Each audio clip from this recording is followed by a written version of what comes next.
You're watching Drive the Lightning The positively charged. EV channel. with special guest Sarah from Drive the Lightning. And you got Chad and you got Brewster from the Instant Torque YouTube channel. By the way, Brewster, there's another YouTube channel called Instant Torque. Did you know that? I have seen that. I guess I got to buy their channel from them. Or get your lawyers on that.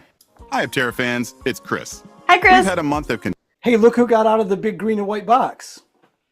Look, he must have finished all his space mills.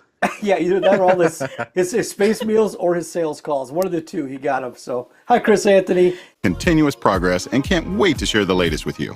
First of all, we want to thank our Aptera supporters. You're We're welcome. already over 40% of the way towards filling our 1,000 priority delivery slots with our new investment promotion.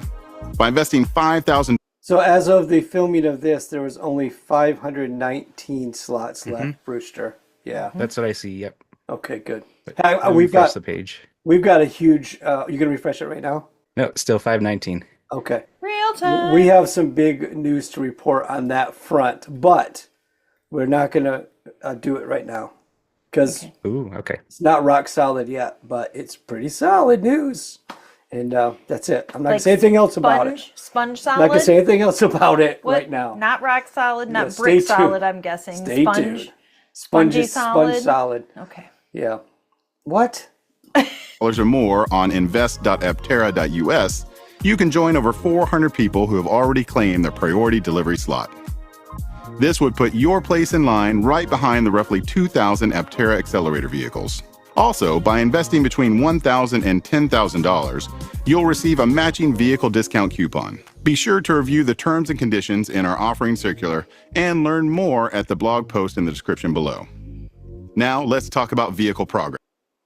So interesting stuff there about investment, where it's going, where it is. Do you have any thoughts, Brewster? It's great. I'm thinking about the post, their social media post, where they said, since announcing our new investment perk, over 40% of our priority delivery slots have been claimed, representing more than $4 million committed. So looks like they're on track to do $10 million, I would guess. And they're filling them pretty quickly, maybe as early as the end of, in May or June. And yeah, it sounds like they're going to raise a good amount of money. I don't think they're going to hit 30. And I think they should consider opening another 1,000 slots. Oh, interesting. They might. That might be phase 2. Yeah, we don't know. Yeah. So they're on pace to do 10 million. So we don't know how That's true. how much people are going to give, but let's just say it's 10. So 10 million isn't the 30 million they were hoping for, and then finance stuff or whatever they have to do to get the rest. But 10 million might be enough, and this is speculation. Wild. We had no speculation. disclaimer at the front of this. It'd be enough to go to an IPO. It'd be enough to pay the lawyers and the bean counters. And also, it might be enough of a proof of concept. Like, look, every time we raise money, we raise money. You know we got the juice. So why don't we just move forward, investors? Whether or not it's the right time for the IPO, I don't really think about that stuff. I know the stock market's like a roller coaster. But anyway, so let's say they raise 10 million. That doesn't mean they can't do something.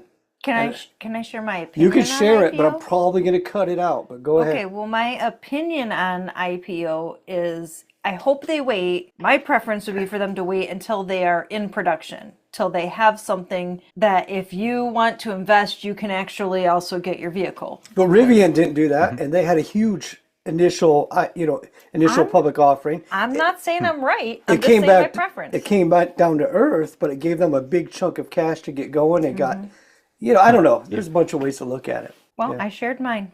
You did share yours, and it's probably smart. I don't know. Brewster settled the bet. Who's right, me or my wife? Yeah. Oh, geez, I can't say. I'm worried about that. I hope they time that right, because that seems important. Yeah, and I don't know. I take that to mean that he thinks I'm right. Yeah. Yeah. I need someone on my side once. Okay. The cats are always on move your forward. side. First, with PI4, codenamed Artemis, the team is working to install the complete thermal management system. This includes components such as pumps, valves, heat exchangers, condensers, and more, which will all work together to manage heating and cooling across the vehicle. Yay! The system supports temperature regulation for key components including the motor, the battery pack, onboard charger, and of course, the cabin. Aptera's entire thermal system has been designed in-house, and the team is incredibly proud of the engineering that's brought us to this milestone. We're planning a video about. So that's pretty interesting about the thermal system, and I like when he said created in-house. And I think a vertical integration. The less engineers we're paying from another company to do these things, the more control we have. I think that's a good thing. Absolutely. Yeah. I find it fascinating that this vehicle is so revolutionary, so outside the norm, the status quo, whatever you want to say, that I suspect there just wasn't a legacy thermal system they could use. So they kind of had to build it from the ground up because there's nothing else they can just plug into here. Well, as far as the routing of everything, for sure, they did buy an HVAC unit, from somebody. What's your thoughts, Brewster? What I'm thinking is, well, and they're going to talk about the software too in a second. I'm glad they're doing this in-house. I like the vertical integration. I'd like to know what % done they are with the engineering and the software. It seems like it's pretty close, but I don't know if it's 80% or 95%. There's a little bit of an unknown factor there, how far along they are. Yeah. And I'm glad you said that because I want to ask this question to you and Sarah. So Ford is working on a small electric pickup truck. They've been working on it with their small team. I can't remember what they call it for a couple of years now. So let me ask you this. What percentage are they done with engineering their small electric pickup truck, Ford? I mean, No they have, like, I'm guessing they can use some schematics from, say, their... Schematics, that's a big word. I know, I learned it Wow. recently. I don't know got that- one of those wow. calendars, Ooh. the daily word of the day. Stop. But they have small trucks in their fleet. So they can say, okay, how much of a AC compressor do we need for this size cabin? They already know. They have some of that. So give me a percentage.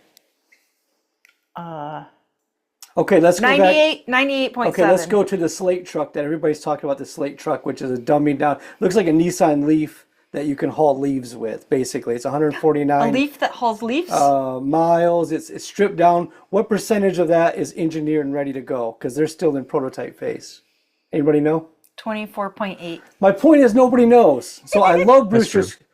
Brewster's question. Brewster, I love your question because it shows how involved they've allowed us as a community to be. Because we can ask a question that you would never ask about Chevy. You would never ask about Ford, or you don't ask these questions because they don't let us behind the curtain. Because we're behind the curtain, we get to ask questions like that. So thank you, Brewster. And by the way, we'd like the answer too.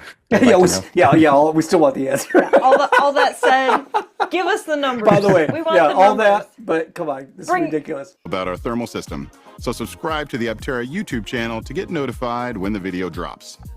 We see over 3/4 of you aren't subscribed, so you could be missing out on valuable Aptera updates. That math don't work because 100% of me is subscribed, actually. 100% of me is subscribed. I'm And sure, 100% of me, I'm sure all the Brewsters, because I'm glad it's not 75% Brewster. You're like, my left arm and my right ear cannot see this. I think this would be more threatening if he had to give this speech from inside the box. As soon as we get to 25% subscribed, Then he can come out of the box. come out of the box. Oh, Lord. Software and firmware team has also made steady progress with core functions now in place running in the real world on our track vehicle. The team is working on software support for the full thermal management system, including both cabin heating and air conditioning. They are also working hard on the integration of our very own infotainment computer, designed fully in-house by Aptera, paired with our production 12.8-inch screen from Tianma. The vehicle user interface is up and running on the bench, undergoing integration testing and final touches before installation into Artemis. Since CES, they've integrated wiper control, window control, and enabled power steering with our production power steering motor. Every day, the team works to squash bugs, optimize code, and implement features as they work towards production readiness on the software side of things. At the same time, we're getting ready to assemble PI3, codenamed Gemini, with production weight components that should help us achieve even better efficiency numbers than our track vehicle. Besides vehicles, our solar team is currently Okay, before we get to the solar team, there's a lot to unpack there. First of all, Squashing bugs. What kind of bugs? Like centipedes? What are we talking about here? Real box creepy. elders, stink beetles. What's the deal there? Because I've been there. We've been. Couldn't they just let them go? Have you ever been to the factory, Brewster, in Carlsbad? I have not. No. Okay. Yeah, I didn't Love see any to. bugs when I was there. I mean, it was a pretty clean facility. No exterminators. Okay. No, didn't see anything. A lot of people on skateboards, a lot of young people building cars and stuff. But anyway, about the display, do you have any thoughts on the 12-inch display and the things they're going to control from that? I think that's great. Looks like it's pretty far along. It sounds like they're basically done with it. That's what it sounds like from this video. So yeah. Yeah. You know, Chris Anthony has been driving a Tesla Model S for a while now, and a lot of the Tesla controls are in that because he mentioned like the wiper control and all the different things you can control from that. I'm not sure how I feel about that, but maybe because of my age, everything's tactile. You know, we've got levers for stuff and buttons for stuff. Do you have any thoughts on that, Sarah or Brewster? Controlling it from a screen? I have something to say. When my first Just cell phone, you don't have to say I have something to say. You can just say what you have to say. I didn't want to talk over Brewster, but I did want to It's get hard to talk over Brewster. but I want to get mine in. You don't talk unless he has something to say. Brewster is a man of action and direct. He says what needs to be said when it says need to be said, not a whole lot extra. Okay, so do I go now? Brewster, you got The floor is Sarah. go. Thank you. When one of my first smartphones had a tactile keyboard, is candy bar style, Blackjack 2, and it Samsung had Blackjack 2. an actual keyboard, Good and one. I could see Windows. that they were going away from that, and that you were going to have a virtual keyboard on your smartphone, and I hated that idea because I loved being able to type on my phone, and I didn't know how I was gonna handle it. And now I can't even imagine not having my keyboard on my phone, that I can switch it and do half the screen if I'm just one-handed swipe typing and things like that. So I understand what you're saying about we come from having levers and tactile controls, but I can also see the value of advancing past that. I yield the rest of my time to Brewster. Well, let me just cut in though, because before we go to Chairman here, before we go to Brewster, the Honorable Brewster, when you're driving down the road, it starts pouring rain. I don't want to be like, you know, where is this wiper thing? Now, I assume it won't be like that, but I want to hit that dial and the wipers come on. Okay. Yeah. What about voice control? Would you go for, hey, Yes. Aptera, turn the wipers on? Yes. That I would do. Also, I would go for I would automatic do. wipers because some vehicles have that technology Yeah, where the i3 does. they BMW sense the i3 has moisture, they auto. put on the wipers. Yeah, that's a good point. Brewster, your thoughts, if any? I mean, I'll adapt, but I like physical buttons. I would almost do something like put a little braille bump on near the screen so I don't even have to look at the screen to change. Just Or maybe feel I would just get the muscle memory. Oh, yeah. But yeah, I think about that a lot. I think the physical buttons are better, but I understand the simplicity of not having them and the elegance of it. But yeah, what are you going to do? I can see you sitting in your driveway, like practicing, like tying a bandana over your eyes, raining, boom, too hot, boom, too cold, boom, and just trying to, you know, like Luke Skywalker in The New Hope Use with the a little force, ball Luke. shooting at him, and he's Sense like it. with Sense a it. blaster helmet on. And then there's a software update and everything moves over to half a centimeter. Okay, but that's my That's a problem, point yeah, that that's an I issue. want to say, because if we have, Software okay, update. first of all, if we're using all of these things in tactile buttons, those have to be produced, aka slowing down I production. feel like you're yelling at me and Brewster, but we're I nice am now. people. I tried We- to play nice, we and don't then you need guys this. want to go on about, don't- oh, this is going to be so hard, and I'm like, no. So take a lesson. Okay, no, I'm just kidding. But and that's the other thing. As other features and things that can be upgraded, and without having to have the button change, because it's all fluid with the software system. Yeah. So Okay. this is the way to go. It will be a learning curve, but we're up for it. This we can is do the that. way. This is the way. This is the way. Mandalorian. Okay. You ready to move on, everybody? I'm Yep. good. Okay, good. Thank goodness. Currently in production with solar panels for one of our early customers. Though this effort is outside the vehicle program, Things like it can help us unlock better material pricing and generate early revenue, which helps support our long-term goals as a company. It's just one of the examples of how we apply efficiency everywhere we can. Finally, So solar to one of their early customers. Do we have guesses on who that early customer is? I mean, there's been some guesses. I think at this point it's speculation for me. I don't have any insider information. I don't either. Bring the speculation. This is what we do. This is not journalism. So we know they worked with a camper company, and we know they were at least doing trials with the airport equipment companies, the pushbacks, so we'll see. We'll see. But that's pretty cool. Any source of revenue is a good source of revenue. Yeah. Right? Yes. I mean, for a startup. Especially if, like some of us have invested. Then Yeah. Yay. Go for it. Big bucks. Get some revenue. we're excited for a great summer ahead at Aptera, with several road trips being planned across the continental United States. We plan to kick things off with a California tour, then make our way through the Midwest, and then up to the East Coast, visiting states like Florida and New York.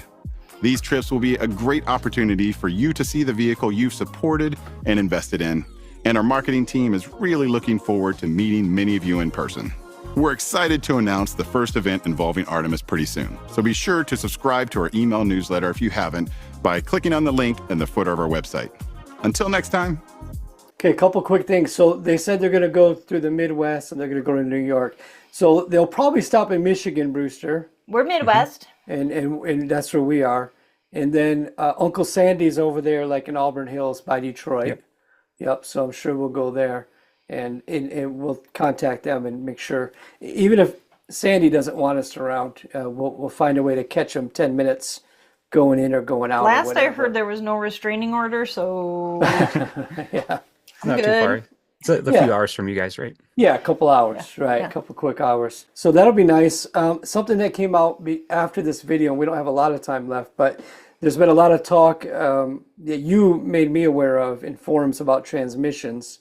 And then all of a sudden I see on YouTube, and because Aptera posted that they started working with a company that makes a transmission that's not very expensive, where they could put a 2-speed transmission to the Aptera with the point of going further on less energy, which we all love. But myself, please don't add any more parts to the Aptera. Please, like Brewster said, how far are you with engineering? Let's wrap it up. Okay, that's enough. And let's get it on the road. And make a transmission with the 2027 product. That's my thought. Like, don't add a major component at this stage, because Tesla doesn't use a transmission. My Leaf, the BMW i3, none of them use transmissions. Only like the Porsche and the Audi GT use them. I don't know who else even uses them. So do you have any thoughts, Sarah? Do you want a transmission with your Aptera, or are you happy just to have it like the cars we drive now? I'm fine with the cars we drive now, unless there's something I don't know about that the Aptera needs the transmission for some reason, then please do it if it needs it. But if it doesn't need it, then let's go. Brewster, thoughts? Well, there's positive things about it. So it's a 7 to 15% efficiency gain, which is huge. And the more efficient a vehicle is, the larger the gains realized when making an improvement. So there's huge potential there. It could be 100 miles, something crazy like that. InMoto's using off-the-shelf parts like ball bearings, the chain drive, the 3-post system. So that's good. Aptera hasn't been entirely clear if it's 100% intended for the first production vehicle, but in the press release, they said they're going to test it in their next PI build. So that's the good. But I see 3 huge issues with it. I think there's the issue of reliability, repairability, and just a higher risk. For reliability, and not talking about 100,000 miles, maybe like 200,000, 500,000, 1 million miles. There's electric motors from 120 years ago that still work in 2025, like the Waverly Model 2 or the Baker Electric. But there's no chance a transmission is going to last 120 years. Have you heard of a mass-produced transmission having 0 problems for 30 years across the fleet? No. So that's one of the reasons gas cars don't last. And Emotive claims they have mastered the 3 things that are most important for a transmission in Vs, which is low cost, high performance, and smooth shifting. But the issue is the chain drive may potentially get overstretched, and the 3-post system they have seems complex. But even if we give them the benefit of the doubt and assume it works flawlessly, there's no guarantee that it's going to be as reliable as like a Tesla Model 3 motor. So that motor it's a little bit louder and it's less efficient without a 2-speed transmission, but it's going to last the life of the vehicle without question.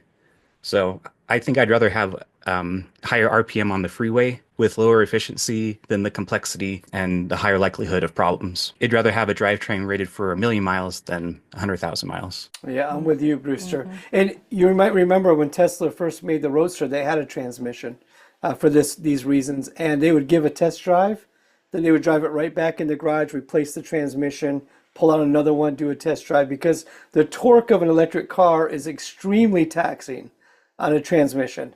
And like you said, it's not impossible, it's possible, but the likelihood of it lasting as long as an electric motor is insane. The BMW i3 that we drive has over 100,000 miles on it. It's as peppy as it was when it was new.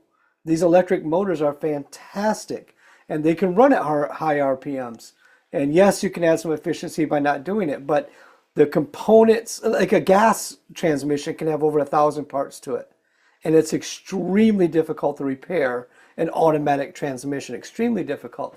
And this one looks simpler, sure, but I don't want the complexity either. I'm happy with the car as they stated the launch edition, at least the next day, the launch edition, the next day when they said, okay, it will have some DC fast charging. That's the car I'm ready to have, to have it. Yeah, so and you can oversimplify to the point that you complicate matters. Oh, yeah. So we have experienced that in our lifetime where you think, okay, we're going to trim down to nothing. So maybe you gain some mileage efficiency, but then what about your repair efficiency? What about your assembly efficiency? Right to repair goes out the window when you talk about a transmission. I tell you that. I don't know how We're you're not going gonna be to able to fix repair your own. So there's such a thing as striving for making things so efficient that they become in other areas less efficient, is what I'm trying to say, as a possibility. Absolutely. Okay, thanks for being here for this recap with Chad, Brewster, and our special guest, Sarah, who Drive the Lightning.